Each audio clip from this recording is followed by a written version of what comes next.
Okay, so tonight I'm just going to get going right into this because I have a lot to share. And the purpose of tonight is Lightroom. I'm going to be hopefully sharing some stuff about Lightroom that's useful. So when I began using Photoshop, which is over 20 years ago now, Lightroom didn't even exist at that time. And now Lightroom's become a really complete image editing application just in its own right. So as we go, like I said, I'm going to try to cover some tips in Lightroom for all levels. So from beginner to advanced. There's some brand new Lightroom stuff that Adobe just came out with in the last week or two, which I'll touch on some of the new stuff, which is pretty cool. So I'm going to share my screen so that we're seeing Lightroom. Here we are in Lightroom. And Lightroom, if you're brand new to Lightroom or if you've never used Lightroom, just really quickly, kind of a little quick tour.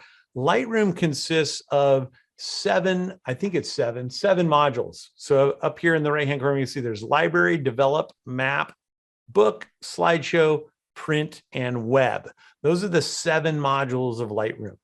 Now, the library module, the develop module, and the print module are probably the 3 that really get used by people. Probably library and develop the most. Print maybe kind of comes in second place. And then map, book, and print, and web and slideshow depends on who you are. I use the slideshow and I use the map quite a bit for the work I do, but I don't know too many other people that use those. And these days, I don't think anybody uses the web part. Now, the develop module. So right now, what we're looking at, what you're seeing is my library module. But if I go over to the develop module in Lightroom is essentially identical to Adobe Camera Raw.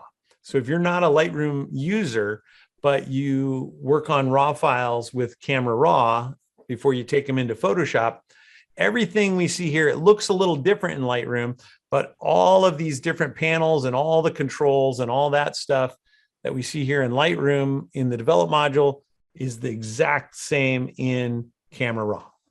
Lightroom, I'm going to go back to the library module here. We're going to start by talking about the Lightroom catalog. And this is, if you're new to Lightroom or if you've tried to get into Lightroom, it's been confusing. Probably the thing that is a stumbling block for most people getting into Lightroom is the catalog system idea. But it's really not as complex as it seems at the start. So if you're in that position, I would say stick with it. The thing to know about the catalog is that the catalog is, if you go back to the days of libraries and card catalogs, I kind of like to think of it like that. So the actual books were all in the shelves out in the library.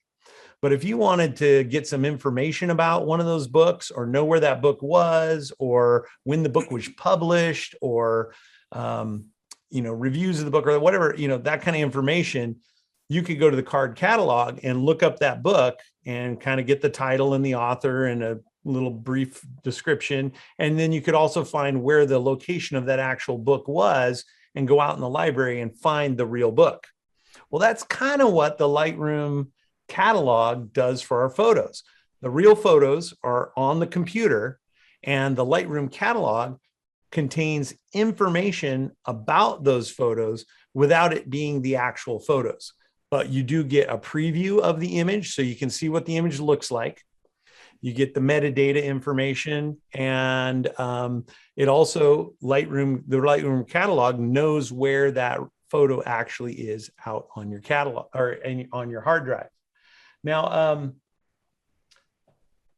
images don't show up in your Lightroom catalog unless you import them. So if we come over here on this left-hand tab, I'm going to kind of, I don't know if that really helps out too much there. So we've got these different tabs in this left-hand column in Lightroom. The top one says catalog, and if I open that, it has a few categories here. But the one that we really care about is this one right here that says folders. Barb, can you guys even see that? Can you read that it says folders, or should I go to a smaller window?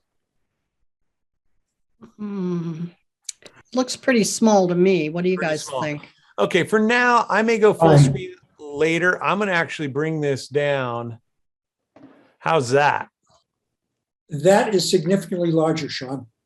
All right. So over here, this top tab that says catalog has these categories. We'll come back to some of these in a minute.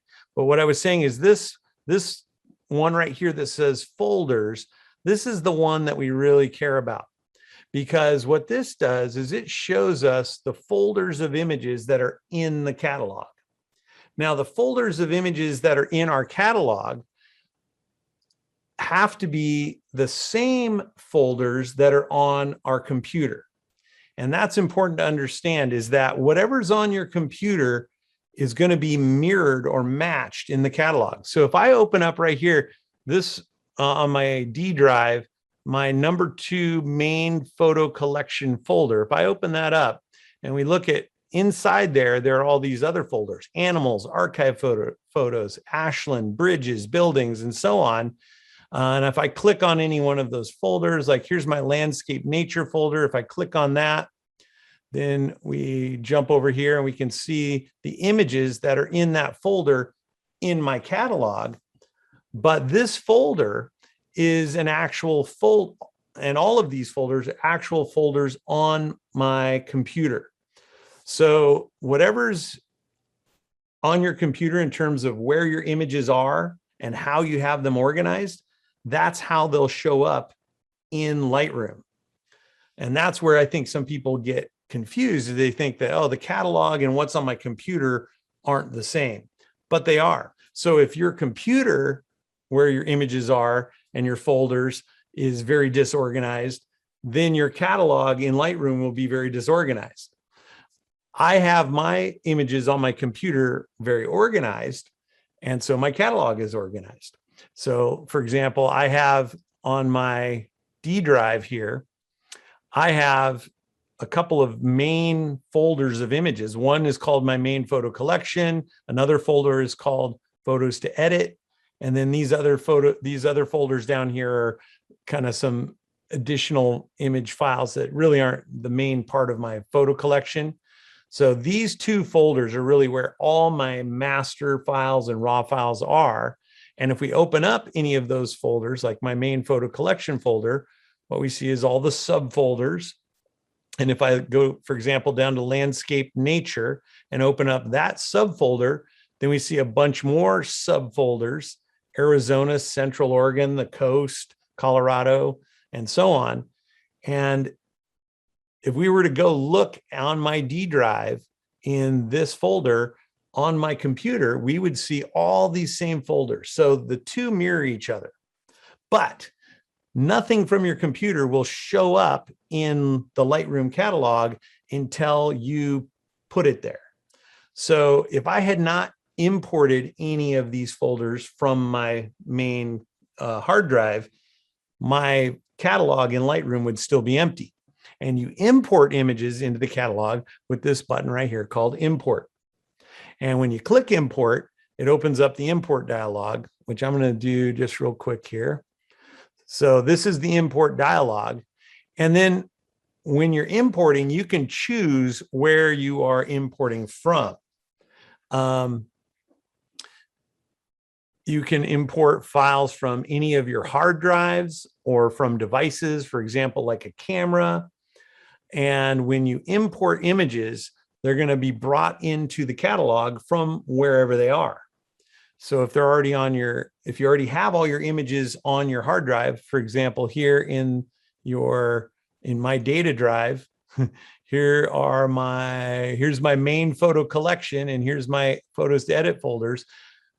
I don't need to import those because I've already done it. But if I was building my catalog for the first time, I would just pick the folders that I wanted to import and import them. And then all of that would be brought into the catalog. So let me just get out of here. So I guess the main point is we could spend a lot of time on how to go about importing, but the point is that whatever's on your computer is going to be mirrored in your catalog as far as you import it. But until you import it, you won't see it there. But once you do import it, then, for example, if I look in my my Arizona folder, the images I see here in my Arizona folder in my catalog are the same images that are in my Arizona folder on my computer. So that's number one, is remember that whatever's on your computer is going to be in your catalog. Number two, once you've imported images into your catalog, into your Lightroom catalog, now the critical piece is that you need to do all of your folder and image management from inside of Lightroom. That's the only way Lightroom can keep track of where stuff is. So, for example, I could come in here to this image right here from Arizona. I'm going to blow that up big. So this one image, and I could come over here to my metadata and find that file name right here is this. Now, if I change that file name here from inside of Lightroom, Lightroom will know that I changed the file name, and Lightroom will also change the file name of the original file out on my computer for me, and it'll keep it all in sync, and Lightroom will know what happened. But if I instead go into this same folder on my hard drive through Finder or Explorer, whatever, whether you're on a Mac or a PC, and I change the file name out there on my computer, Lightroom doesn't know I did that. And so now all of a sudden this image here in Lightroom will get a little question mark next to it. And what that means is that Lightroom lost track of it. And the reason it lost track of it is because I changed it outside of Lightroom. So that's the other thing. Number one, everything when you import it into Lightroom is going to match however it looks on your computer. But once it's in Lightroom in the catalog, from then on, do everything inside of Lightroom so Lightroom can keep track of it. And that's the same whether you're changing file names, whether you're changing folder names, whether you're moving images from one folder to another, whether you're making a new folder to put images into, all of that you want to do from within Lightroom. So what does that look like? Well, it looks like just like you would do it on your, out in the Finder or Explorer on your computer anyway. So for example, if I wanted to make a new folder here under landscape nature, a lot of these are images, they're from Arizona, but they're also from Monument Valley. I could come up here to, if I wanted to make a Monument Valley folder inside of my landscape nature folder, I could do a right click on landscape nature, or I could come up here to the top where it says folders and see there's a little plus and minus. You can use those to create new folders or delete folders too. So you can do it that way, or I could just come to landscape nature and right click on it and say, create a new folder inside of landscape and nature. And I want to call that new folder Monument Valley. And I have some, let's see. Oh, I do have a selected photo. I've got one. Yeah. So that one selected photo, I'm going to say include that one selected photo in there. I'm going to go ahead and check that checkbox and say create. So now down here under landscape and nature, here's my Monument Valley folder that I just made, brand new folder. If I click on that, and sure enough, there's that one image. I told it to put that selected image in the new folder. And this is just the same as if I'd gone into my hard drive and made a new folder and then put that image in the folder, except for if I'd done it on the hard drive, it only would have happened out there, not in Lightroom. But because I did it in Lightroom, it did it in my catalog and it did it out on my computer. And if I wanted to put more Monument Valley pictures into this Monument Valley folder, I could come back up here to Arizona and say all of the Monument Valley pictures. Well, and there's a lot of them here, so I'm not going to pick them all, but let's just say I'll pick these first few. So I can select a group of them there. I just held down the Shift key and click to select a group. And now I could click and drag this whole group. And you see I've got a stack of images there, and I could put them all in that Monument Valley folder. And you can see the number going up there. This number is the number of images in that folder. So I just moved So far, I've moved 9 images out of the Arizona folder into the new Monument Valley folder. And when I click on Monument Valley, there are those 9 images. But again, the key is that not only did I move them here in the catalog, it actually, Lightroom moved them where they are on my computer as well. So everything is staying in sync because I'm doing it from here in Lightroom.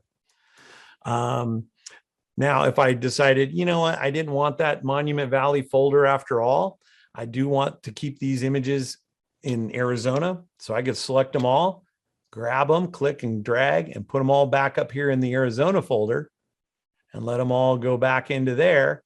And now, if you'll notice, Monument Valley, wherever Monument Valley went here, down here, Monument Valley is back to 0 images. And if I click on it, there's nothing in there because I just moved them all back to the other folder. And then I realized I don't need that Monument Valley folder. I can actually right click on the Monument Valley folder and say, remove that folder. Or I could rename it. I can do all of the things I would normally do with folders and images out of my computer right here in Lightroom. So now I've got all those images back where they were started back here in the Arizona folder. So the takeaway there is that once you've got your Lightroom catalog set up, do all of your image management from within Lightroom. It's actually better at it. It gives you more options and it's easier, more visual to move things around, and it keeps everything in sync with all your images.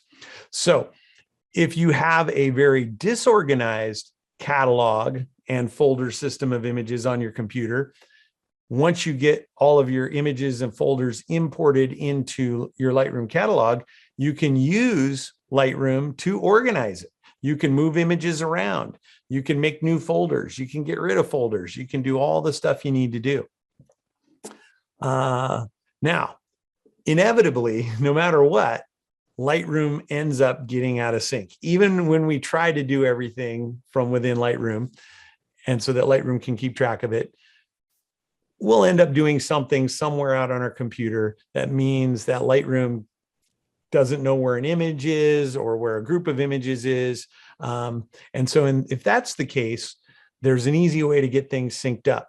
So for example, if I went into one of my folders on the computer and changed a file name or moved an image or multiple images from one folder to another folder, and now I come to that folder here in Lightroom, and it says, I don't know where those images are anymore. Well, all I would need to do is click on the folder where I think the images are supposed to be.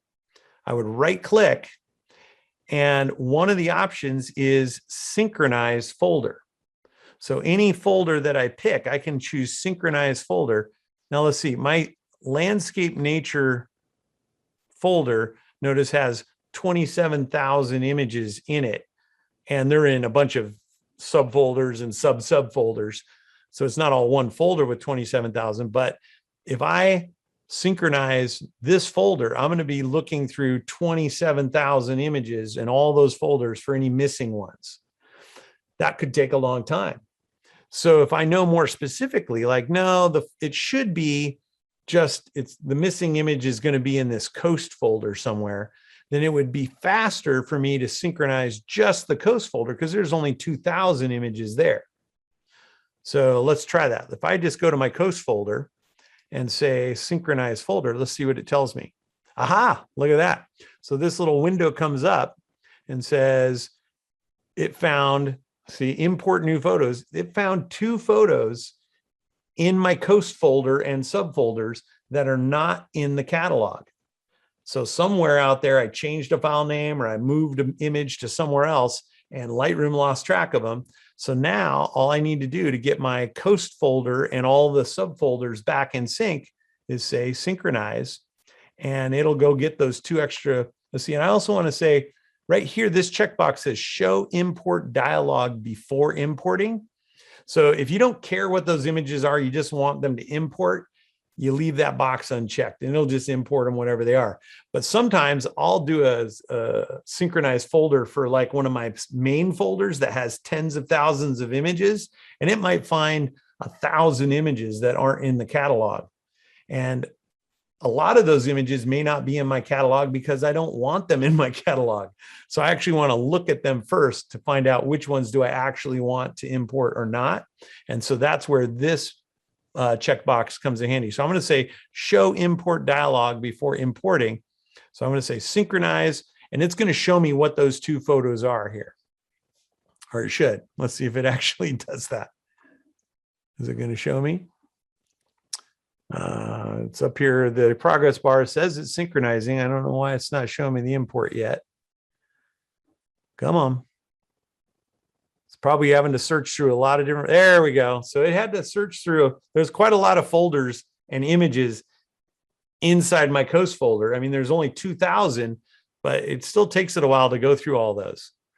Oh, interesting. All photos, new photos.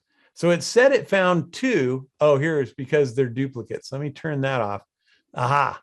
So here are the 2 that it says are not in my catalog. But over here where it says don't import suspected duplicates, I had that on.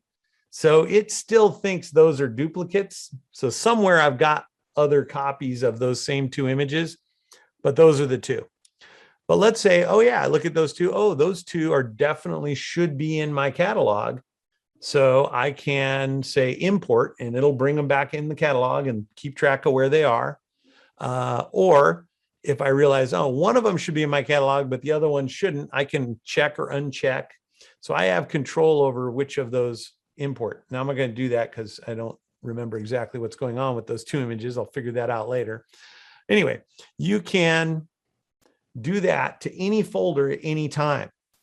And just out of curiosity, if I come up here to my main photo collection, which currently has 89,000, almost 90,000 images, and I just say synchronize that main photo collection folder, let's see how many missing images it finds. And oh, there we go. So out of it found 26,000 more images that are in these folders that are not part of my catalog. That's a lot more images, but do I want to just automatically import all 26,000 of those? I don't, because like I said, a lot of those are probably JPEG copies that I made to go on my website or who knows what. And I don't want those extra copies in my catalog. I just want my raw files and my master files in my catalog. So I'm not going to do that. But it's interesting to see sometimes how many images aren't in your catalog that could be. So just to recap, your catalog is just a mirror of what's on your hard drive, except for it's only a mirror of what you've actually added to the catalog. You could have more stuff on your hard drive that's not in the catalog because that stuff hasn't been imported yet. But whatever the case is, whatever's in your catalog can only be what's on your computer. And that once it's in your catalog, you should always manage it all from your catalog. So moving images, naming images, making folders, moving folders, do it all from Lightroom, and then it'll be synchronized on your computer as well. But if you forget and you do things outside of Lightroom that makes Lightroom not know where things are, you can right click and use synchronize folder to get things back in sync. Okay, now let's move on to a couple of things about the library module here. The library module is really powerful for organizing and finding and filtering images. When you're in the library module, knowing some quick shortcuts or information about how to get around in the library module can be really useful. So here are my favorite keyboard shortcuts for getting around in the module. So the view menu up here, this menu shows you all the controls for getting around within Lightroom. And next to each of these controls, it shows the keyboard shortcut. So until you learn the keyboard shortcuts, you can come into the view menu and that will give you the controls to get where you want to go. But like I said, for me, using the keyboard shortcuts is really handy. One of the things that Lightroom is really good at is keeping track or giving you ways to find images.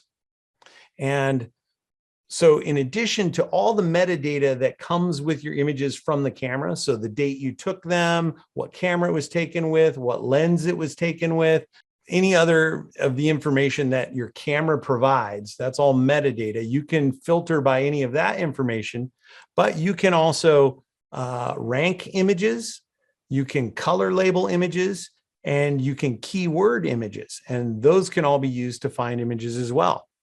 So rankings, if we come up here to actually, let's see, photo, I never use, yeah, here we go. Sorry, not rankings, ratings is what Lightroom calls it. In the photo menu, not the view menu, in the photo menu, here we've got set ratings, and they're different numbers of stars. 1 star, 2 star, 3 stars, no stars. And each number on the number pad sets a different number of stars.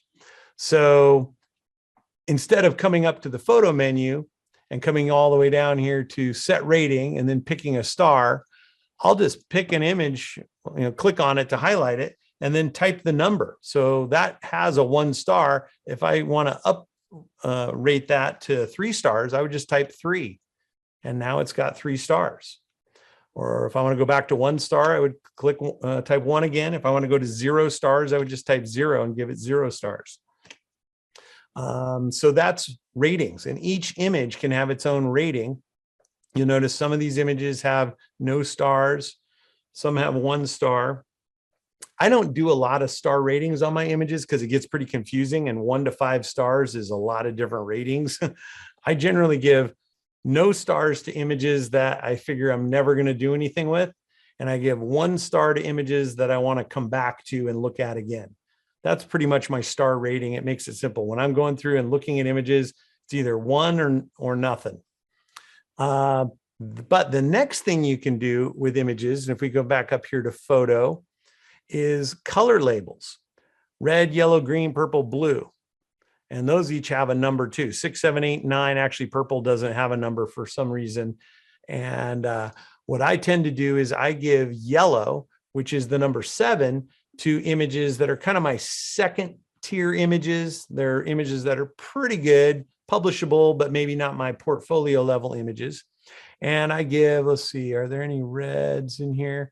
Let's see if I can find somewhere in here. Aha, there's one. I don't know why. That one I gave a red label to for whatever reason.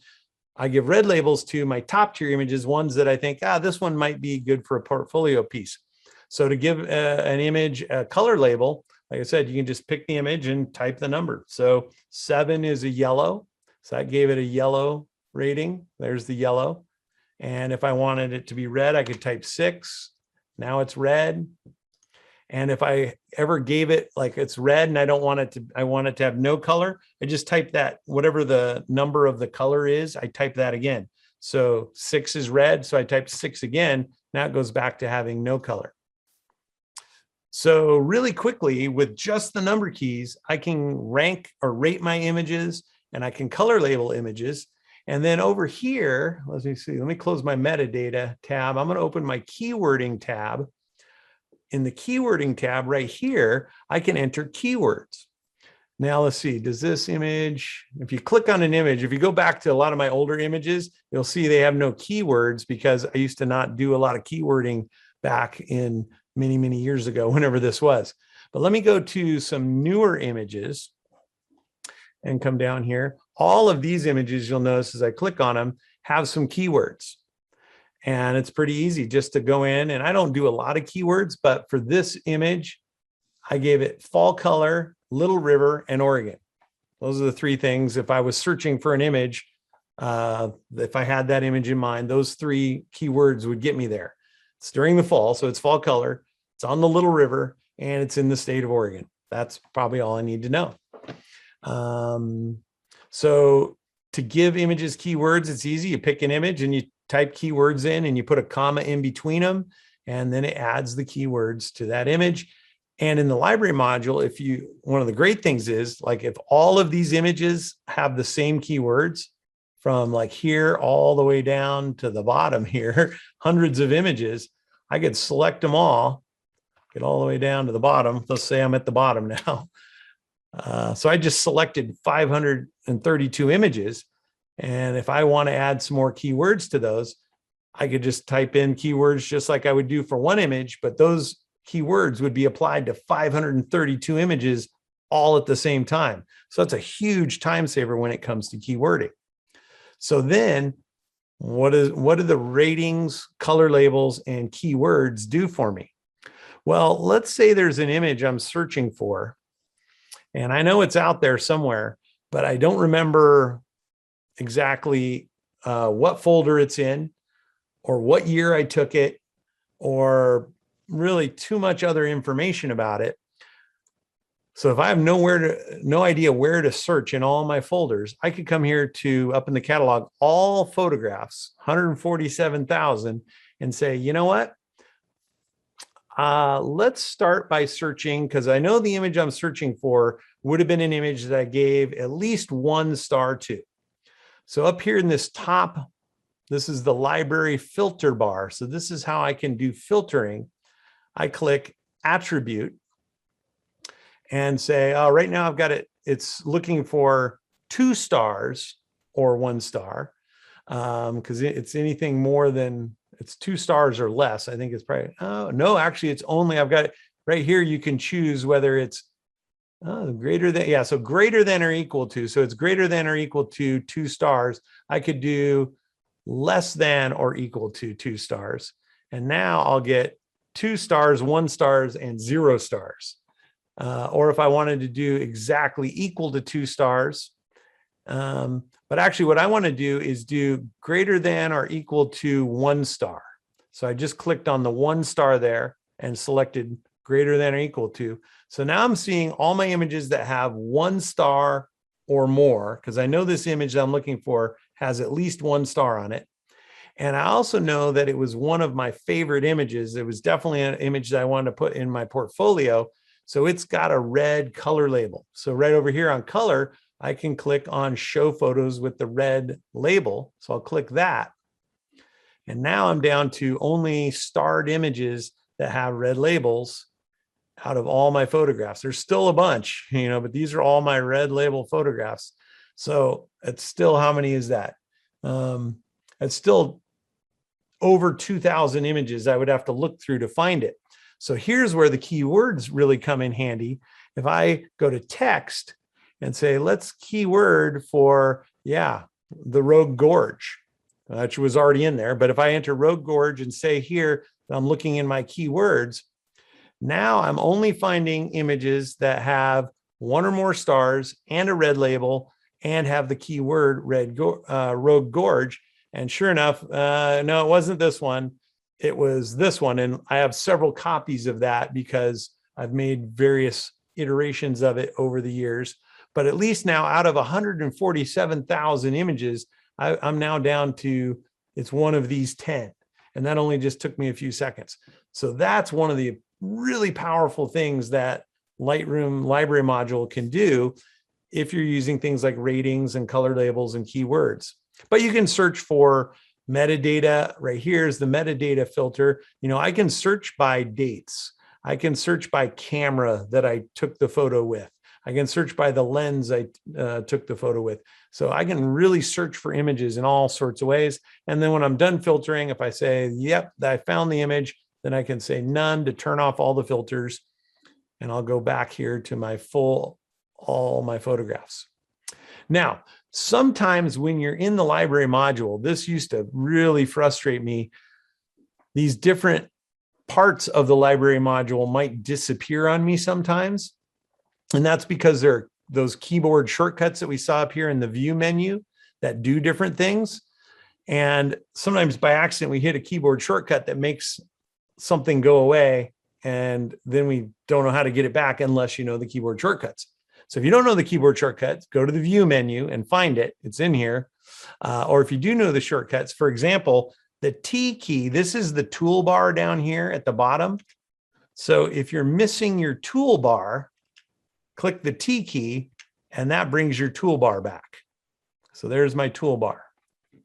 Up here at the top, this is the library filter. And if we look up here, we can see that the filter bar is the / key. So if your filter bar is missing, type the / key and your filter bar will come back. Also, notice right now, I'll see my images have some information, but the J key allows you to toggle through different information on your thumbnails.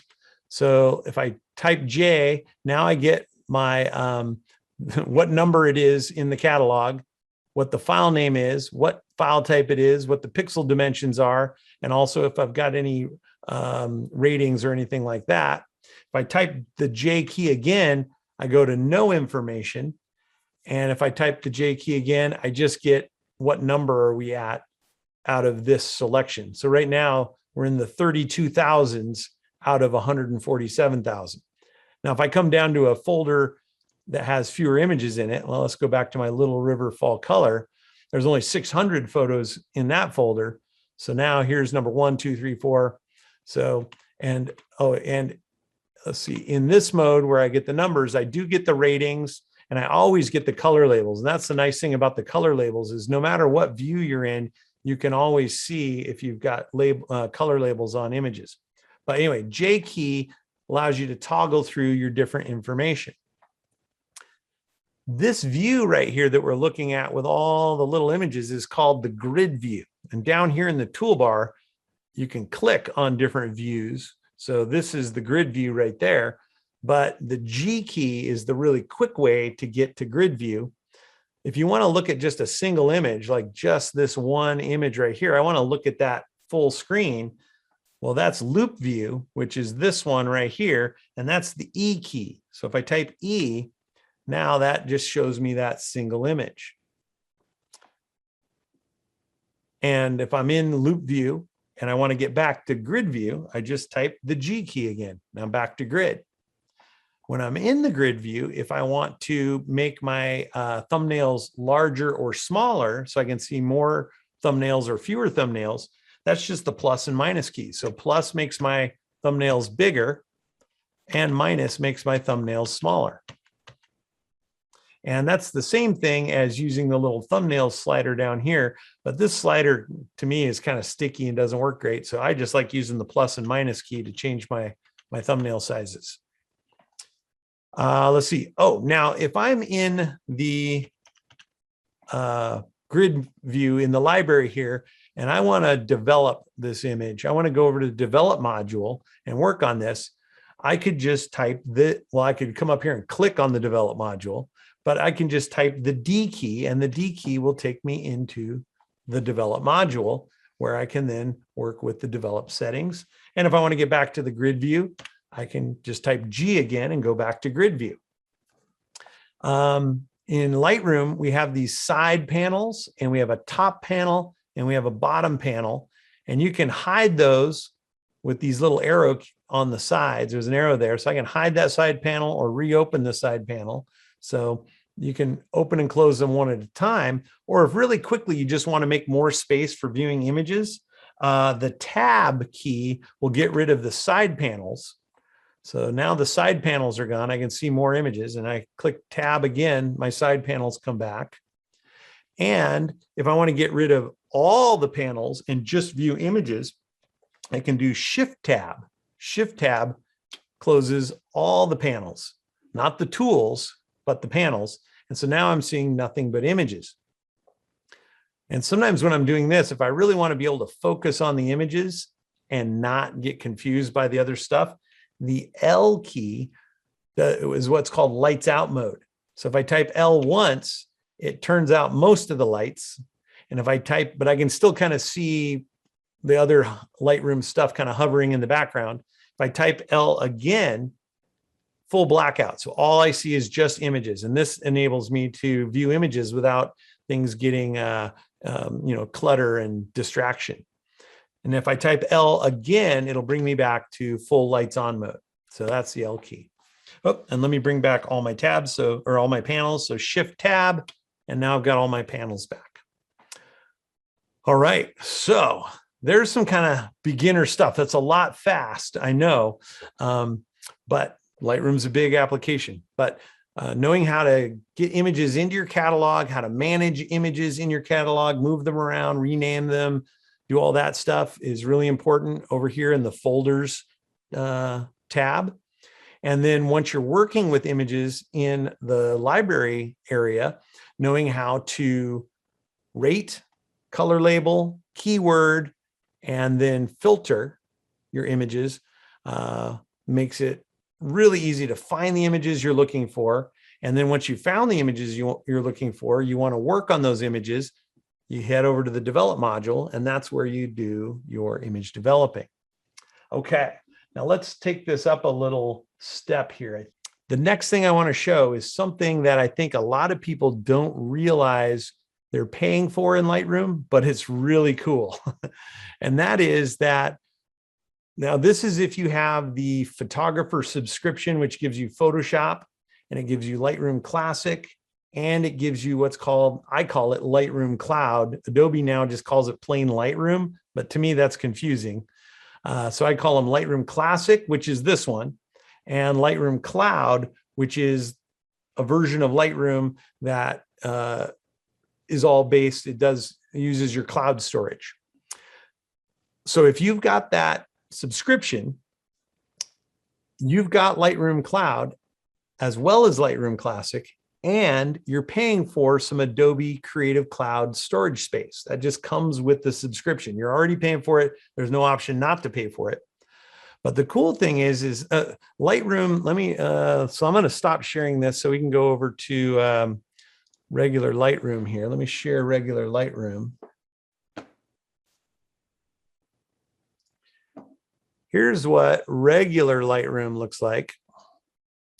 And right now I have no images in it because I really don't use regular Lightroom for any of the stuff that I use Lightroom Classic for, because Lightroom Classic is more powerful, has more capabilities, isn't limited to a certain amount of cloud storage. It's all stored on my computer.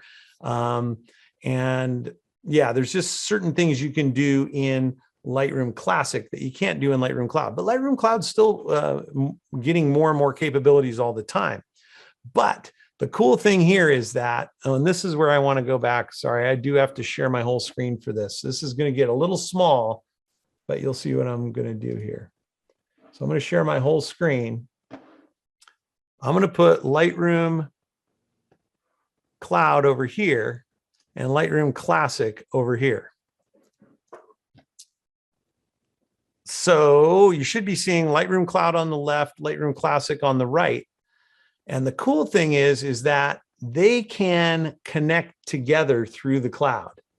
And if you synchronize Lightroom Classic and Lightroom Cloud through the cloud, then you can do some pretty cool stuff. And some of those things is that you can share images from your Lightroom Classic catalog to Lightroom Cloud, and Lightroom Cloud you can have on your desktop computer, on your laptop computer, you can have it on your smartphone, you can have it on your tablet, on your iPad, and whatever images are in your Lightroom Cloud, you can see them and access them from all those devices wherever you are in the world. So if you have a bunch of images that you would like to be able to quickly put onto your phone to show the relatives when you go visiting next week, you can synchronize those, pick those photos from your Lightroom Classic catalog, sync them to Lightroom Cloud, and then open Lightroom Cloud on your phone when you're in Cucamonga and show them to your relatives. Pretty cool. So how do you do that? How do you set up that sync? Well, in Lightroom Classic, so this is Lightroom Classic on the right, and I know this is going to be really small, but if you check on your own Lightroom Classic, if you look right up here in the upper right-hand corner, there's a little cloud icon. And if you click that little cloud icon, if you're not syncing, it probably says start sync. And to be able to do this, you have to be logged into your Creative Cloud desktop app and into your Creative Cloud account. So it only works that way. But when you're all logged into that, all you need to do to make sync work is turn on syncing. Just click start syncing. Now, nothing syncs immediately when you click that. That just means that syncing can now happen. So how does syncing happen? Well, there's a variety of ways that syncing can happen. The kind of the most rudimentary way that syncing can happen is by looking at this under the catalog here, underneath where it says all photographs. And I know this is small, you're probably not seeing this, but just trust me, catalog, all photographs. Below that is a little entry that says all synced photographs. And right now, all synced photographs says 0 because I have 0 photographs synced to Lightroom Cloud. Well, how do I get one synced? Well, let's say this image right here, the one I was just looking at, is an image that I want to sync to cloud so I can have it on my other devices. So all I need to do is click on that and drag it and drop it on all synced photos. And let's see, now I just realized I picked a huge TIFF file with tons of layers. That's a giant image file, so it may have to think about that for a while. Let me pick a raw file that'll sync much faster. Let's see, let me drop that, and that should go faster here. Aha, okay, so the raw file is up now in my all synced photographs folder. That TIFF file, because that's got to go up through the internet, through the cloud, and that's probably a 4 GB file. So we might be waiting a long time for that. But what's cool about this is if we wait a little bit longer, it's now in my classic all synced photographs folder.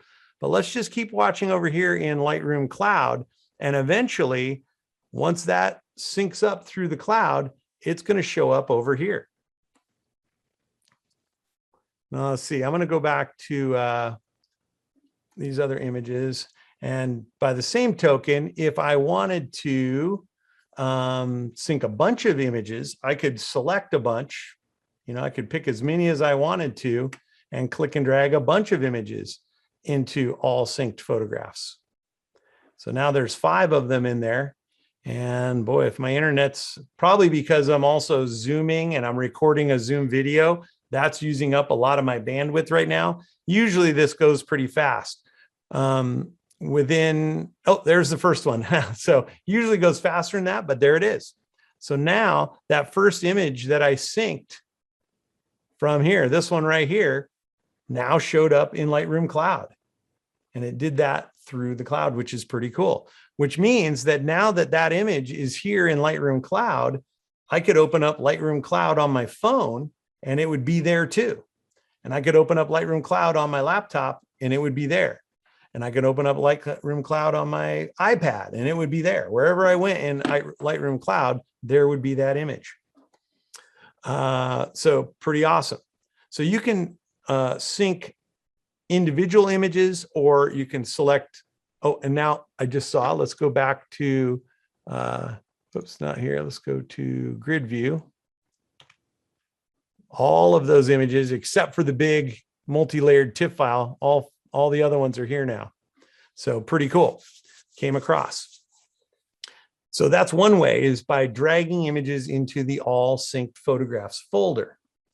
Another way is with collections. So collections aren't folders. Folders up here, remember I said, actually mirror the folders that are on your computer. In Lightroom, you can also make collections of images, and the collections are only in the catalog. They're not actual folders out on your hard drive. So you can put any images you want into collections, and that, you know, Lightroom just keeps track of those collections for you. And it does that without making any extra copies of the images, without taking up hardly any extra hard drive space. And in that way, you can have the same image in 20 different collections, but it's only one copy of the image. So that's a really good way if you like to, you know, put images into multiple different collections or sets of images. You can do that really easily in Lightroom. And then once you have images in collections, so let me see. For example, here I have a collection that just says, it's called To Share. It has only 3 images in it. So let's just see. Okay. I don't remember why I made that collection at some point, but I did. And so there they are. It's got 3 images in it. And I'm going to synchronize that collection. Well, it's so easy to synchronize collections because all you need to do is over here next to a collection, there's a little box. And when you hover over the box, I know this is way too small for everyone to see, but when you hover over the box, you get a little double arrow icon, and you click that double arrow icon. And that now means that this collection is syncing over to Lightroom Cloud. And it'll take a couple, a minute here like it did for the others, but we'll see it show up. These 3 images will show up here next. And it will also show up as the collection. So that to share collection will show up as well in a folder. In Lightroom Cloud, for some reason, they're not called collections, they're called albums. So over here, it says albums. Oh, and there it is. So already to share is under albums. So the album came across, but there's no images in it yet. Those are still coming, but it knows now to bring that to share album across. So that's a little weird. They're called collections in Classic and albums in Cloud, but they're the same thing. And you can share any collection of images you want just by clicking that double arrow. And then if I were to add, oh, there they are. So let me see, let me increase my, thumbnail size here. Okay, so now those 3 images that were in this collection are now over here in Lightroom Classic, or sorry, Lightroom Cloud in the collection, that's called an album, to share. Pretty cool. And if I were to put other images in that to share collection, those would automatically get updated to Cloud as I went, because that collection is being shared. So anything I add to it goes in, anything I take out of it comes out. They stay in sync across between the 2. If I wanted to stop sharing, all I'd have to do is check that little double arrow icon and turn it off. And now those 2 are not sharing anymore. It doesn't go away over here. The album is still here. Oh, sorry. No, I take it back. The album does go away. The images are still here. So notice these 3 images are still in all photos. So they're still in Lightroom Cloud. It's just that the collection and the album now are not synced anymore. But what if I don't want them actually in Cloud anymore? What if I don't want any of these images in Cloud anymore? I said I did what I wanted to do with them. I want to get them out of Cloud. Well, all I would need to do is select whichever ones I want, or select all of them. If it's all of them, I could do it here in Cloud and right click on them and say, delete 8 photos. So right click, delete 8 photos. Or I could come up here to all synced photographs in Classic, and it's the same 8 photographs, and select them all, or select the ones I want and right click and say, remove from all synced photographs. So I can do it from this side, or I can do it from that side. Whichever side I do it from, they will be removed from the Cloud, but they will not be removed from Classic or my computer. Okay, because everything that's in all synced photographs or over here in all photos in the Cloud are only out there in the Cloud. I don't have to worry about removing them from the catalog. I'd just be removing them from the Cloud only. That's a little nerve-wracking, I know, but as long as you're on all synced photographs here, you can get rid of these and it'll only remove them from the Cloud. Now, you might be thinking, well, how many of these photos could I do this with? Because how much cloud storage do I have? Well, if you take a look up here, I actually have 120 gigabytes of Creative Cloud storage, because at some point I paid for that.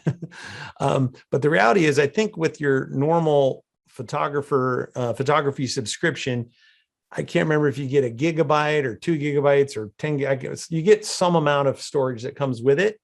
But as long as you're syncing from Classic to the Cloud, so that's everything I've done so far. I was going from Classic to the Cloud. All that's syncing are what are called smart previews. They're kind of small versions of the image, little copies of the image. They're not the original raw files or the original master files. And they don't count against your cloud storage at all.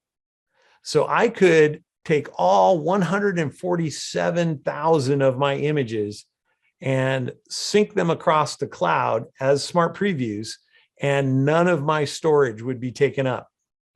Can do all that penalty free, as long as you're going from classic to cloud.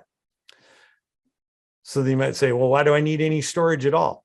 Well, that comes in if you go the other way.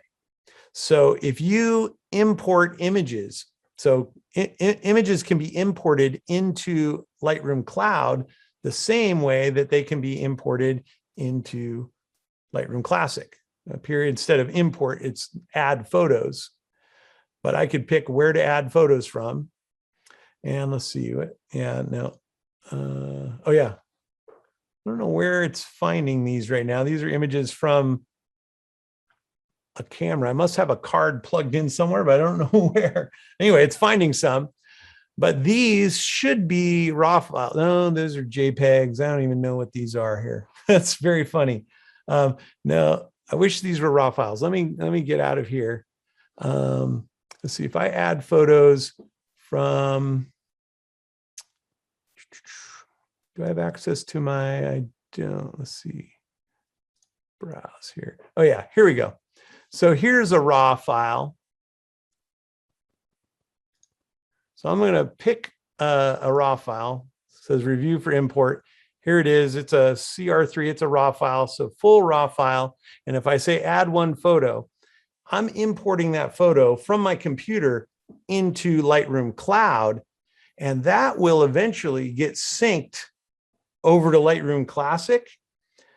But in this case, it's not a smart preview. If you're starting from cloud, it's the actual raw or whatever file it is, whatever file you're importing into Lightroom Cloud, that's what gets synced across. And in the case of anything, if they're not smart previews, these big raw files, those do count against your Creative Cloud storage amount. So where is this useful? Well, here's, oh, it just came across. Here it is right here in all synced photographs. There's that raw file. Now it came all the way across. And if you'll notice, well, you guys can't see this, but this is the actual raw file. It came across through the internet into my Lightroom Classic catalog. So where is that useful? Well, when I'm out on a trip on my laptop, I don't bring my whole Lightroom Classic catalog with me. I just open up Lightroom Cloud and I download my memory cards from my camera each day and I import them into Lightroom Cloud. And if I have an internet connection, they will automatically be uploading to the cloud while I'm in another country, wherever I am traveling, if I have an internet connection. If I don't have an internet connection, they won't be doing that. But anytime I get an internet connection, get to the airport, free Wi-Fi, get them up. Be aware that if you're somewhere where you're paying for your Wi-Fi while you're traveling, you've got limited bandwidth, or they're charging you by the megabyte or whatever, that could get expensive. So you may want to turn that off. But a lot of times these days, if I'm staying in a hotel or airport or an Airbnb, it comes with Wi-Fi, I'll use the Wi-Fi to allow the cloud to upload all my raw files. And I can also come into the develop module of Lightroom Cloud and make adjustments to my images here in Lightroom Cloud. And the cool thing is, I just made a bunch of adjustments there. Let me make some really bad adjustments. So blew it all out there. But the adjustments also synchronize over to your Lightroom Classic catalog. So I could be in another country, upload all my images that I'm taking day by day, making adjustments to them in Lightroom Cloud. And then when I get home to my main computer and open up Lightroom Classic, all my images are already there in my Lightroom Classic catalog with all my adjustments waiting for me. So that's, saves a lot of putting in flashcards, downloading images, and then waiting to do all your adjustments until you get home. So that's pretty useful. Well, we'll see I don't know if this is going to update or not. And like I said, with Zoom and everything else, everything's kind of going slow here. But anyway, that's the point. It works great. I use it all the time. And then what do you do then? Well, when you're done, once these images from your trip have transported over and you verified that they're all over here in your Lightroom catalog, now they're starting to take up some of your storage. Well, you can come into your all photos or you can delete any of those photos now here in, let me go back to grid view here. So if I say, I don't want this one taking up space in my cloud storage, I can say, delete that one photo, and it'll delete it here in Lightroom Cloud.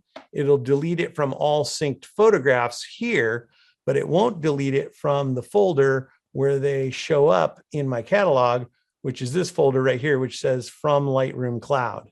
So they'll be in my catalog, actually saved on my hard drive in my computer. So that's pretty cool. Okay, that is syncing in Lightroom. I think that's a really cool thing that you can do, valuable, and something you're paying for anyways. Might as well use it. All right, we have been going now for just barely over an hour. I want to show one more set of things here really quickly, and then we can open up to questions or discussion, or if everyone's tired, they can go to bed, whatever we want to do. I'm here as long as anybody wants me. But let me close Lightroom Cloud now and go back to my small Lightroom window so you guys can see it again, Lightroom Classic. Adobe just added a whole bunch of new cool masking features in Lightroom that if you're not a Photoshop user, it gives you more capabilities like Photoshop. And if you are a Photoshop user, it maybe can do some things that you would normally have to go to Photoshop to do, but you can now do them better, maybe just in Lightroom. The other thing, though, is everyone's already been asking me right out of the gate, do the new masks in Lightroom mean that Photoshop now is obsolete? And I would say it depends on what you use Photoshop for. For me, definitely not. As good as some of the new masking stuff in Lightroom is, it's still not the same as the level of control and all the options we have for using layers of masks in Photoshop. So I may be able to do some things in Lightroom now that I used to have to do in Photoshop, but certainly it hasn't taken place of everything, not even close. So that's that answer to that question. And actually, I take it back. I think I do want to work on this one. Okay, let's try this one. All right. So in Lightroom, how do you get to these new masking features? Well, up here in the develop module, there used to be all the different local adjustment tools. You had a brush, you had a radial filter. Sean, yes. can you go back to just sharing your Lightroom window, which is now occupying a small part of the, yeah. Thanks. I thought I did that, but apparently not. Let's try again. All right. So now we're back. Just Lightroom. Okay. So up here, yeah, what you guys couldn't see before, hopefully you can see a little better now, is instead of the old brush, radial filter, gradient filter tools that we had up here, we have a crop tool, we have a spot healing tool, we have a red eye tool, and then this new little button here is just called mask. And if you click on it, it opens up this new mask little workspace panel right here. Now, I think a lot of people got really excited about this, thinking that this was all new stuff. But the reality is all those old tools that used to be up here are just in here now, and they're not different. So here's the brush tool, same brush tool as before, if you know the brush tool in Lightroom. The linear gradient is here, same. Radial gradient, same. Also in all of these tools down at the bottom, you had range masks. You had color range and luminance range. Well, those are still here too. Color range, luminance range, same color and luminance range they were before. They're just in this new area here. So really the only two things that Adobe added here are select subject and select sky, which is still pretty cool. Those are both super cool things. But I think people have been thinking all of this is new, and it's really just these two top things that are new, but also how they're managed in Lightroom, and it really does give some benefits. So I'm not going to go into these tools too much right now because obviously we've been going a long time already. And if you've used Lightroom in the past, you know what these tools do. But Select Subject and Select Sky are pretty cool. These are things that we've had in Photoshop now for a few years, and they've added them into Lightroom. If I say, okay, so my sky up here is got trees against it, and it's very detailed. So if I were in Lightroom trying to adjust the land and not the sky, or trying to adjust the sky and not the land, trying to get a mask that matched that would be pretty difficult. But now if I just click Select Sky, Lightroom will automatically, you can see there's the mask it made, find the sky up there. So that's pretty cool. Just with one click, it found the sky and it masked it around all these little tree branches and everything. And in this case, it's not actually the sky that I want to work on. It's the land I want to work on. The opposite of a sky selection is a land selection. So if I come in here to mask number 1, which is my sky selection, and click on those 3 little dots there, let's see, can I do it there? Maybe I have to do it down here where it says sky 1. Yeah, so underneath mask 1, if you click on mask 1 is sky 1. And if we click on those 3 dots, invert is one of the options. You could also just click the little invert checkbox right there. Also, that works, either one. And what you end up with instead of a sky mask is a land mask. And that means that now any adjustments I make will only go to the land, which is pretty cool. Now it's got the red overlay on it. I could turn off the red overlay, but I actually have the red overlay set in these little 3 dots. There's your overlay controls. And it says automatically toggle overlay. What that means is I see the overlay color until I start making adjustments, then the overlay goes away. So if I click on exposure, the overlay goes away. And now as I bring up my exposure, notice that I'm lightening the exposure in my land, but not in my sky. My sky is staying nice and dark. So in that way, I can bring up the exposure values in my land and bring out all that great color and detail that was going on in there in my landscape and not affect my sky. And then if I wanted to separately adjust the sky, and actually let's bring down the highlights a little bit here because I'm losing, you can see I'm losing the edge of my trees up there. I bring down the highlights a little bit. I can bring those tree edges back. But now I do want to adjust the sky separately. So that would be done with a separate mask. So I can come up here to create new mask in this little mask. This is like almost like the layers panel in Photoshop, but it's like it's not actual layers, it's layers of masks is what it is. So I can say create new mask, and this time I will just do sky, and we'll stick with just the sky mask itself for this one. So any adjustments now that I make will be just for the sky. So if I want to bring up the contrast in the sky, maybe the dehaze in the sky and the clarity, really add in some contrast. Let's see, bring down the exposure. Now, this is where you start saying, okay, well, is it as good as Photoshop? I'm going to close this. So I'm out of the masking. If we zoom in on that, we can see pretty good, but there's still some edges around. Let me go into 200% here so you can really see.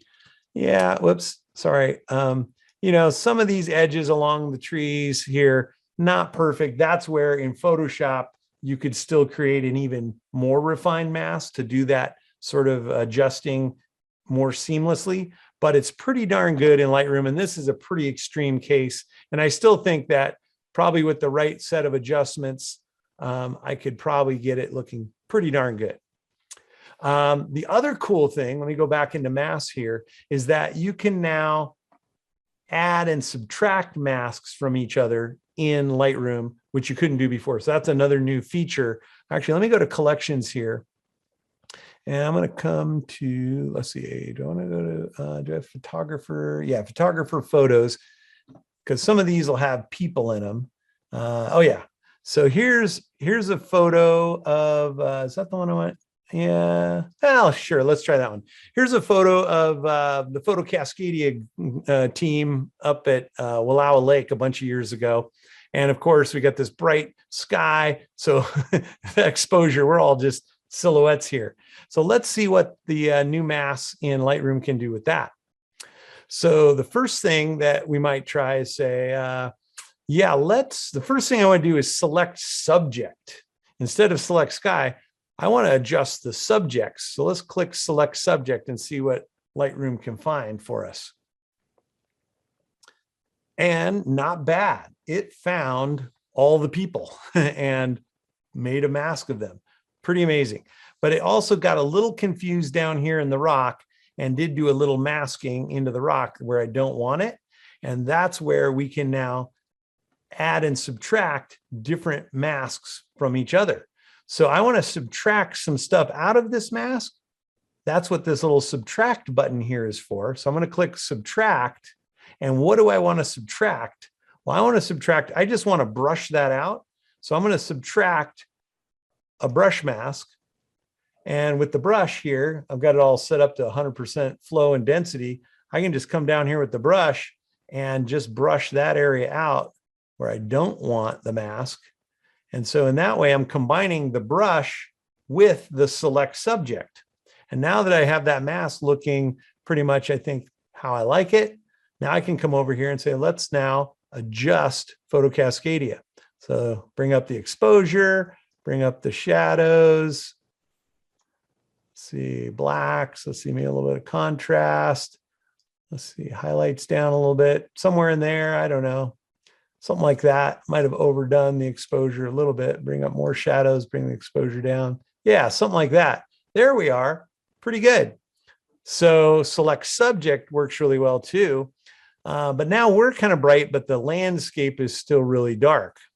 So let's see, can I make a mask to adjust just the landscape without Photo Cascadia and without the sky? I don't know. Let's try it. So I'm going to make a new mask. So click the plus button. This is going to be a sky mask. See if it can select the sky. So it definitely selected the sky, but I don't want the sky. I want to do the land. So I'm going to come into sky 1 here and invert it. But here's the problem. So the invert of the sky is the land, but it's also the people. So here's where I want to do subtract again. Subtract, and this time I want to subtract the subjects, the people. Let's try that.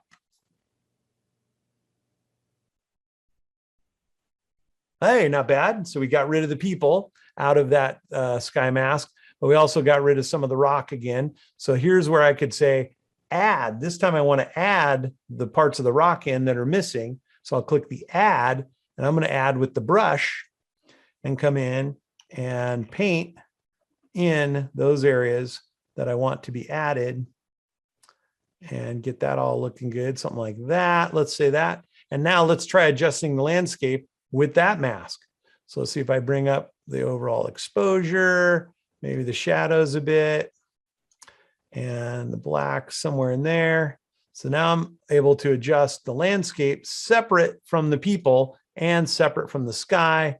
For the most part, that's looking pretty good. And you can move this little thing out of the way. If you don't want it there, you can bring it over somewhere else. Right at the transition zone is where it's not looking natural, where it transitions from land to sky. And that's, again, one of those places where with Photoshop, with luminosity masks and layer masks, you could control that more. But I think we could still even control this here a bit more in Lightroom. So here's mask number 2. And actually, if I click on that, mask 1 was my Photo Cascadia mask. Mask 2 is my landscape mask. And I want to do some more modifications to that. So I'm going to go into mask 2 by clicking on it. And I just want to subtract out some of this transition zone. So here I can say subtract and do another brush. And this time I'm going to bring the flow of that brush way down to like 20% or something. And so now I can just kind of paint along up in this area and feather that part of the mask to get the transition zone to look. Let me bring up the flow a bit. It's taking a little too long for my taste. So I can bring that mask and feather it through these areas and get it a little more natural looking. So maybe something like that. And then finally, my final thing might be to make a sky mask and adjust the sky even on a whole nother mask. So in that way, these new masks in Lightroom are pretty darn good, pretty cool. All right. So I think I have thrown a ton of Lightroom stuff, all the way from basic catalog and library stuff to some develop to syncing with the cloud, and now some develop module and some of the new masking stuff. So I think that's enough for me to throw at you. But I'm happy to answer questions, or if there's something I didn't talk about that you have a burning question about in Lightroom, or anything else. Sean, Alana wants to know how you decided to do that crazy tripod pic with each leg on a different rock. Such a great shot. That is a great, yeah, thanks for that question.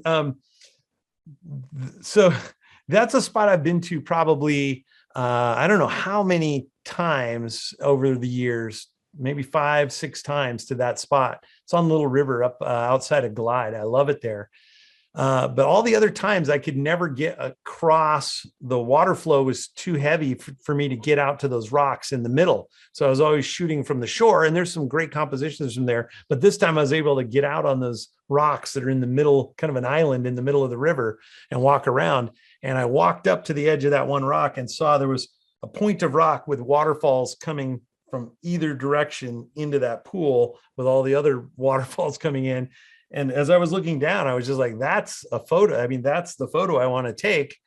But because of the way it was, I'm like, how do I set up my tripod here? I'm over my camera needs to be over the edge.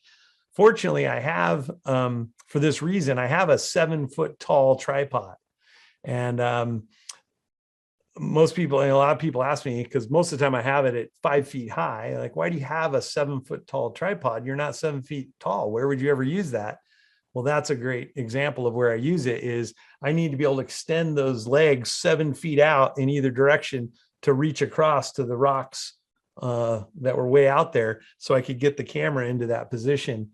The other place I use that tripod is on steep hillsides, because I can be standing on a steep hillside, and a 5-foot tripod, when it's 2 feet down the hill from you, is only a 3-foot tripod.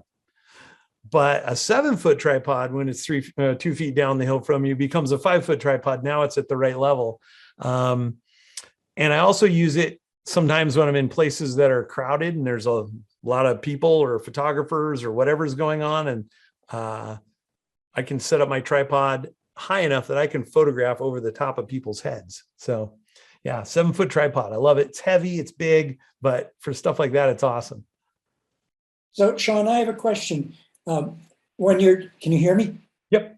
Yeah. So when you're using the new masks and you're dealing with a tree-studded horizon against a sky, and the sky selection has not followed the details of the trees in some areas. One of the things that I've tried to do with some success, but not always, is to add a color picker mask, picking the color in between some of the tree limbs, and then trying to adjust that to where I want it. And yes, what do you think of that? I think that's a brilliant idea. And yeah, and the trick is, I mean, yeah, with all this stuff, whether it's Lightroom or Photoshop, is trying different things and finding out what works. What I find is that sometimes you'll find something that works great in one situation. You think, I've solved it, I've cracked the code. And then you get to the next situation and it doesn't work in that situation. But that's a great thing to go to. So if you try select sky, and it's a difficult sky like that one that I had in that last image, let me go back to something. Let me get out of here.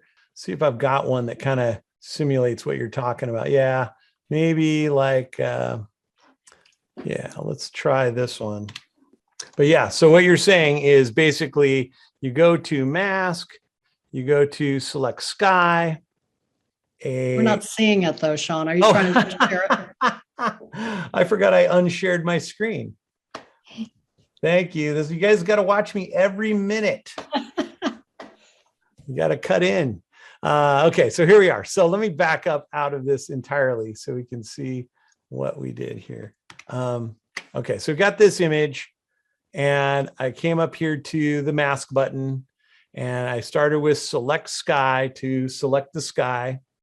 And I've got trees against the sky. And actually this one looks like it did a pretty good job, but maybe could I make it even better? What you're saying is by saying, whoops, add. And what I'm going to do here is add a color range. So let's try it. So I'm going to add a color range, and this will allow me to not only select the sky, let me turn off the overlay, but also let's pick a range of these cloud colors up here. Okay, well, that just picked a whole bunch of stuff that was in the landscape too. Let's see.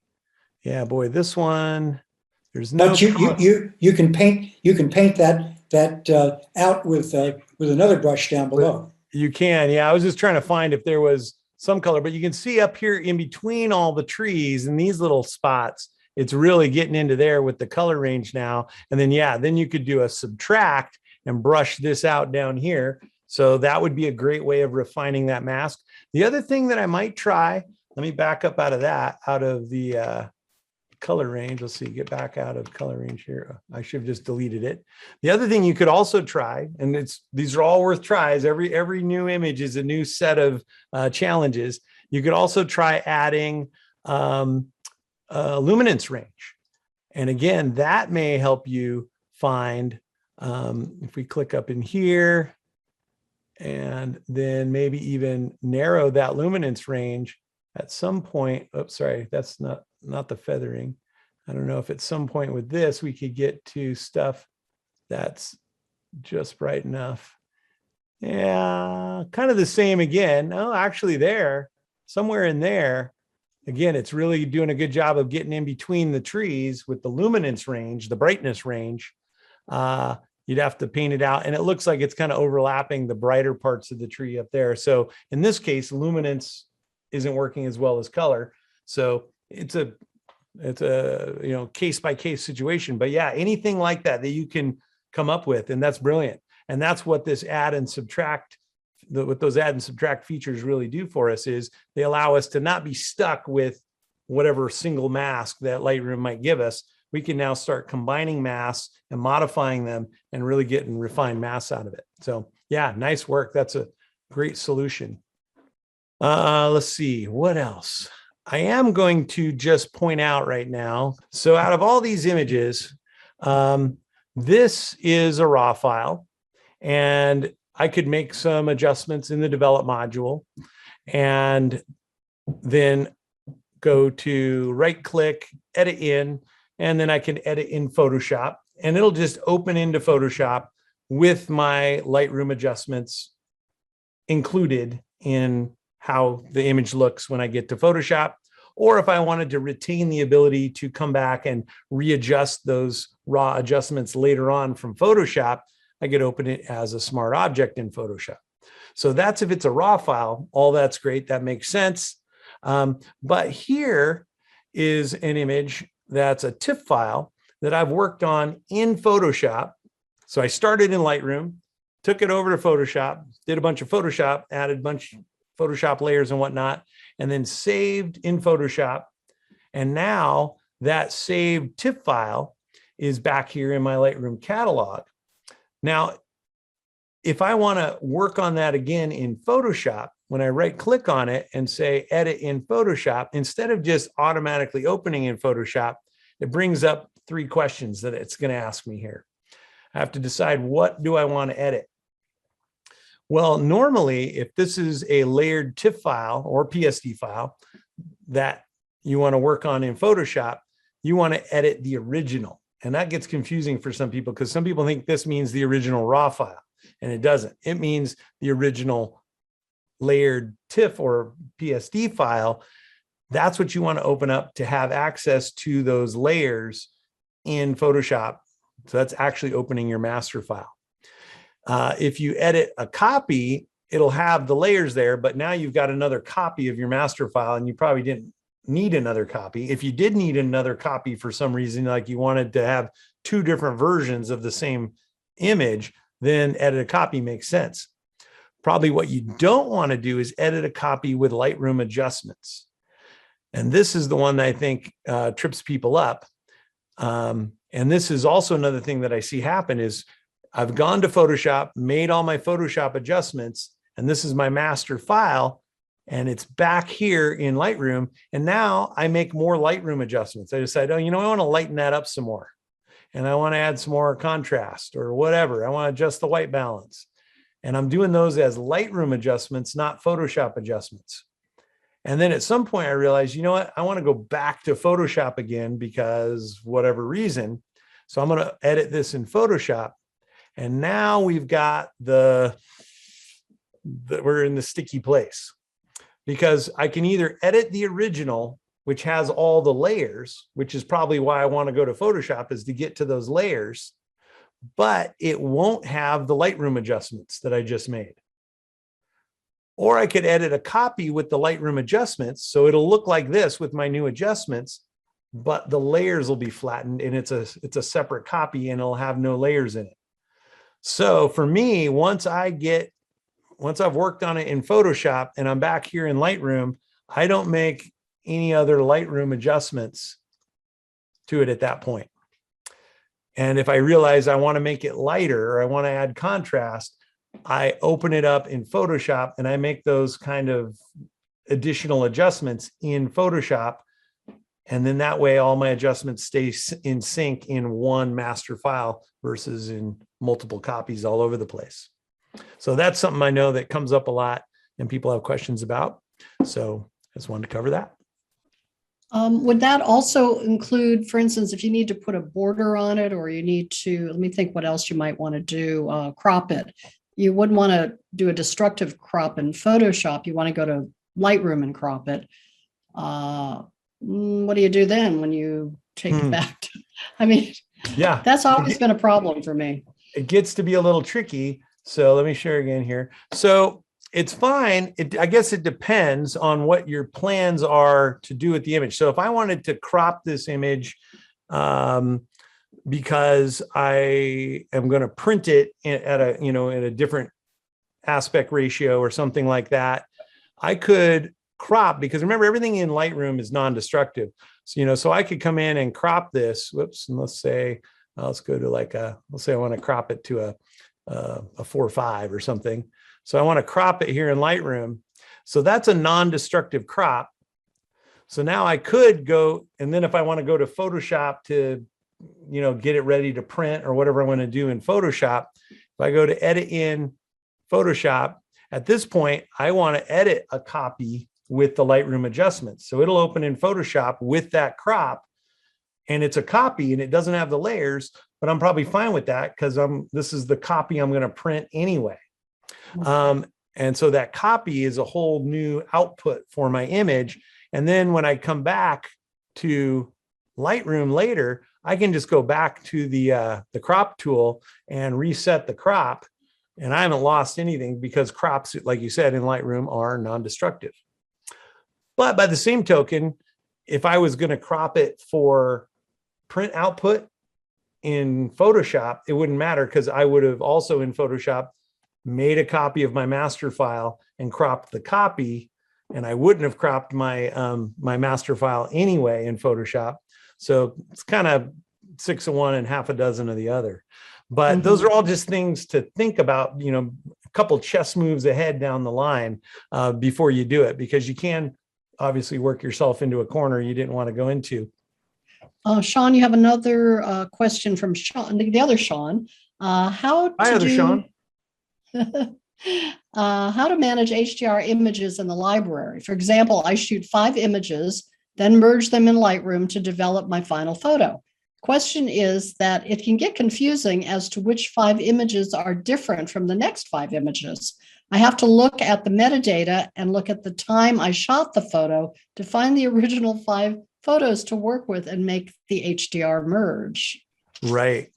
So yeah, I've seen different ways of working with that. And there's a few different things that you can do. I've seen some people that every time they shoot a set of exposure, bracketed exposures, they'll hold up one finger in front of the lens, then they'll shoot their series of exposures, then they'll hold up two fingers in front of the lens, so that in your Lightroom catalog, they're all divided up by fingers, so you can see where they begin and end. I don't do that because that just adds even more images into my catalog and stuff I have to keep track of. But that's one thing you could do. I've seen people do it. Works great for some people. The other thing you could do is in the library module, if you can find your, like, if this isn't exposure bracketing, but let's just say these 4 exposures were a set of exposures. In Lightroom, in the metadata here, I could change the file name. Whoops. Here in the file name, and I wouldn't have to change the entire file name. I could just add like a 1, 2, 3, 4, 5 at the end. So they would all still stay in the same place in the catalog, but the 1, 2, 3, 4, 5, I could kind of know by looking at the file name. And then the next set would start over again, 1, 2, 3, 4, 5. That's another thing you can do. Another thing that I'll do sometimes, like if these 4 I know are all part of a bracketed set, you select them all and then you right click and say, let's see, where is it here? Group, where is group? Stacking, group into stack. So when we do that, now it just shows up as one photo here in the film strip. And there's a little stack of, photo stack here that says 4. And so I know that there are 4 images in this stack. And if I click on the 4, they'll open up.